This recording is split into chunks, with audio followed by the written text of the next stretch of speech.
হিজরতের দ্বিতীয় বছর আরবের উত্তপ্ত মরুভূমিতে ঘটে গিয়েছিল এক ইতিহাস। সেটি ছিল ঐতিহাসিক যুদ্ধ, যার নাম বদর যুদ্ধ। মাত্র ৩১৩ জন সাহসী মুজাহিদ মুখোমুখি হয়েছিল শক্তিশালী কুরাইশ বাহিনীর। কি ছিল সেই যুদ্ধের পটভূমি, কিভাবে মুসলিমরা বিজয়ের মাইলফলক স্থাপন করেছিল, চলুন ফিরে যাই সেই গৌরবময় অধ্যায়ে। যুদ্ধটি ঘটেছিল মদিনা থেকে ৮০ মাইল দূরে এবং সেখানে বদর নামে একটি কূপ রয়েছে। দিনটি ছিল রমজানের ১৭ তারিখ, ইংরেজি হিসাবে ১৭ই মার্চ ৬২৪ খ্রিস্টাব্দ। ইসলামের ইতিহাসে গুরুত্ববহ একটি দিন, ঐতিহাসিক একটি লড়াই, সত্য ও মিথ্যার মাঝে পার্থক্যকারী, হক ও বাতিলের মাঝে এক নীতি নির্ধারণী লড়াই। মরণজয়ী সাহাবীরা সেদিন দেখিয়েছিলেন অপরিসীম সাহস। রাসূলের প্রতি ভালোবাসার সর্বোচ্চ নিদর্শন তারা সেদিন রেখেছিলেন। অল্প কয়েকজন জানবাজ লড়াকু সাহাবীদের সামনে বিশাল সংখ্যক কাফিরদের শক্তিশালী দল, সেই বিশাল বড় দল সেদিন চরমভাবে ব্যর্থ হয়েছিল। তাদের সকল মিথ্যা, অহমিকা ও দম্ভ চূর্ণ বিচূর্ণ হয়ে গিয়েছিল।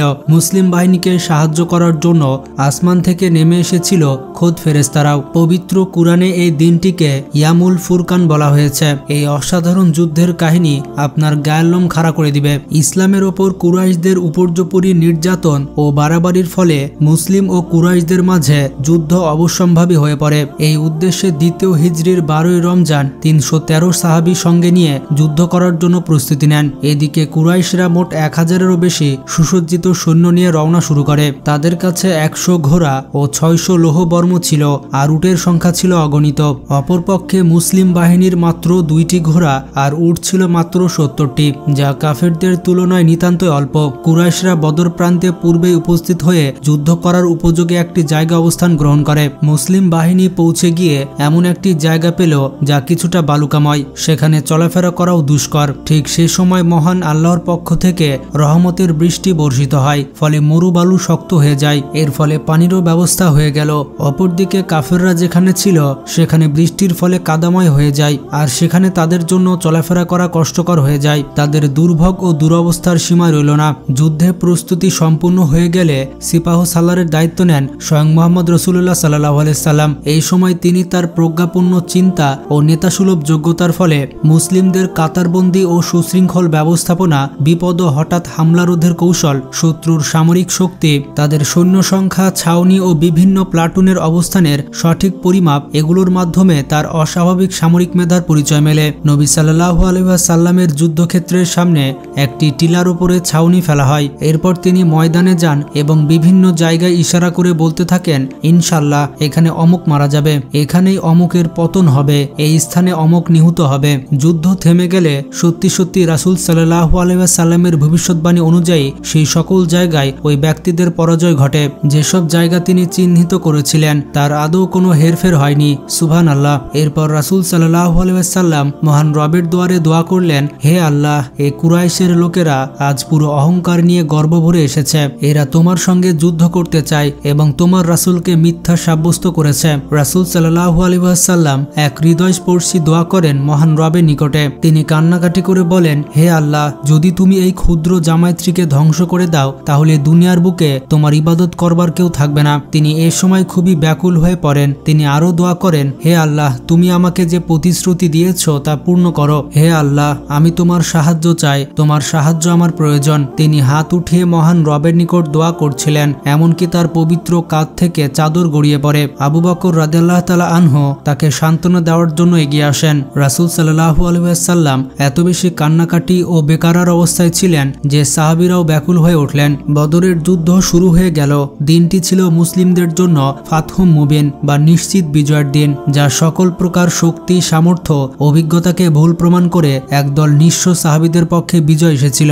রাসূল সাল্লাল্লাহু আলাইহি ওয়াসাল্লাম সেনাবাহিনীর সামনে এসে তাদেরকে আল্লাহর পথে জিহাদ ও শাহাদাত লাভের ব্যাপারে উদ্বুদ্ধ করেন। আর এর মধ্যে উতবা ইবনে রবিয়া, সাইবা ও ওয়ালিদ এগিয়ে আসলো। তারা গর্ব ভরে মুসলিম বাহিনী থেকে প্রতিদ্বন্দ্বী আহ্বান করল। এর জবাবে আনসারদের মধ্য থেকে জানবাজ ৩ জন যুবক এগিয়ে আসলো। তাদেরকে দেখে মুশরিকরা বলল, তোমরা কারা? তারা জানালেন, আমরা আনসার। কাফেররা বলল, তোমরা অতি ভদ্র ও সম্মানিত, কিন্তু তোমরা আমাদের সমকক্ষ নও। আমাদের মোকাবেলায় আমাদের কুরাইশদের মধ্য থেকে পাঠাও। এ সময় রাসূল সাল্লাল্লাহু আলাইহি ওয়াসাল্লাম বললেন, উবাইদা ইবনুল হারিস, হামজা ও আলী রাদিয়াল্লাহু তাআলা আনহু, কাফেরদের মোকাবেলায় তোমরা ৩ জন অগ্রসর হও। এদের দেখে কাফেররা আশ্বস্ত হলো এবং বলল, হ্যাঁ, এবার আমাদের যোগ্য প্রতিদ্বন্দ্বী মিলেছে। এরা আমাদের আমাদের প্রতিদ্বন্দ্বী বটে, কিন্তু কাফেররা একে একে 3 জনই মুসলিমদের হাতে নিহত হয়। এরপরই উভয় বাহিনী একে অপরের মুখোমুখি সংঘর্ষ শুরু হয়। এরপর রাসূল সাল্লাল্লাহু আলাইহি ওয়াসাল্লাম বললেন, এগিয়ে যাও তোমরা সেই জান্নাতের দিকে যার প্রশস্ততা আসমান ও জমিন বরাবর। যখন উভয় বাহিনী পরস্পর লড়াই শুরু হলো, দেখা গেল নিজেদের অনেক নিকটতম আত্মীয়, ভাই, বন্ধু, স্নেহভাজনরা তরবারির নিচে এসে পড়েছে। তবু সাহাবীরা কোনো কিছুর পরোয়া করেননি, না কোনো ভয়কে তারা পরোয়া করেছেন, আর না পরোয়া করেছেন কোনো স্নেহ বন্ধন ও মায়াকে। আবু বকর রাদিয়াল্লাহু তাআলা আনহুর ছেলে ময়দানে আসলে স্বয়ং আবু বকর রাদিয়াল্লাহু তাআলা আনহু তার তরবারি উত্তোলন করেন। উতবা সামনে আসলে তার ছেলে আবু হুযায়ফা রাদিয়াল্লাহু তাআলা আনহু তরবারি নিয়ে সামনে এগিয়ে আসেন। হযরত ওমর রাদিয়াল্লাহু তাআলা আনহুর মামা ময়দানে এলে ফারুকি তলোয়ার তার উপযুক্ততা ফয়সালা করে দেয়। যুদ্ধের চরম মুহূর্তে রাসূল সাল্লাল্লাহু আলাইহি ওয়াসাল্লাম আল্লাহর নির্দেশে এক মুঠো কঙ্কর শত্রু বাহিনীর উপর নিক্ষেপ করেন। এরপর তিনি সাহাবীগণকে নির্দেশ দিলেন ঝাঁপিয়ে পড়তে। তখন আল্লাহ মুসলিমদের সাহায্যে ফেরেশতা প্রেরণ করেন। এছাড়া আরো বহুভাবে মুসলিম বাহিনী মহান রবের পক্ষ থেকে বিশেষভাবে সাহায্যপ্রাপ্ত হয়েছিল। যেমন উক্কাশা ইবনে মিহসানের তরবারি ভেঙে গেলে তিনি রাসূল সাল্লাল্লাহু আলাইহি ওয়াসাল্লামের নিকট আসলেন। রাসূল তাকে একটি কাঠের টুকরো দিলেন। তিনি হাতে নিয়ে নড়ানো মাত্রই সেটি তরবারিতে পরিণত হয়ে যায়। সুবহানাল্লাহ। মুশরিকদের মৃতদেহগুলোকে রাসূল সাল্লাল্লাহু আলাইহি ওয়াসাল্লামের নির্দেশে টেনে নিয়ে এসে কূপে নিক্ষেপ করা হচ্ছিল।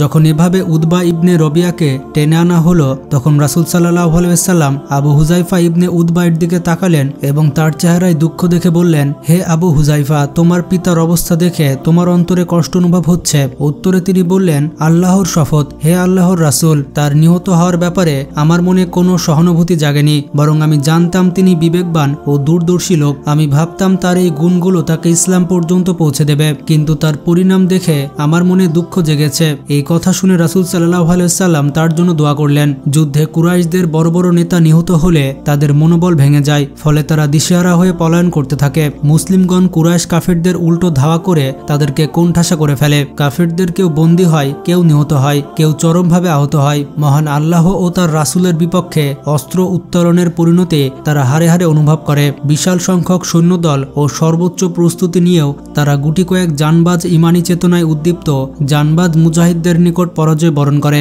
এই বদর যুদ্ধে কাফেরদের ৭০ জন নিহত হয় এবং ৭০ জন বন্দী হয়। অপরদিকে মুসলিমদের মাত্র ১৪ জন সৈন্য শাহাদাত বরণ করেন। বন্ধুরা, বদর যুদ্ধ মুসলিমদের জন্য একটি ঐতিহাসিক বিজয়। এই যুদ্ধ প্রমাণ করে যুদ্ধ জয়ের জন্য সংখ্যা বিবেচ্য নয়। মহান আল্লাহ চাইলে অল্প সংখ্যক ধৈর্যশীল মুমিন ব্যক্তিরা বহু সংখ্যক কাফেরদের ওপর বিজয় লাভ করতে পারে। এই লড়াইয়ে মুসলিমরা প্রমাণ করে দ্বীনের বিরুদ্ধে যদি আপন সন্তান বা পিতামাতা অবস্থান নেয়, তবু মুমিন তার বিরুদ্ধে অস্ত্র তুলে নিতে কুণ্ঠাবোধ করবে না। এই যুদ্ধ থেকে আমরা আরো কিছু শিখতে পারি যে রাসূলের জন্য সাহাবীদের কি পরিমাণ আনুগত্য ছিল, যাদের মহামহিম আল্লাহ ও তার রাসূলের ভালোবাসা ও অনুগত্যই সর্বাগ্যে প্রাধান্য পেয়েছে। আর এই কারণেই তো মহান আল্লাহ তাআলা তাদের প্রতি সন্তুষ্ট, তারাও মহান আল্লাহর প্রতি নিবেদিত।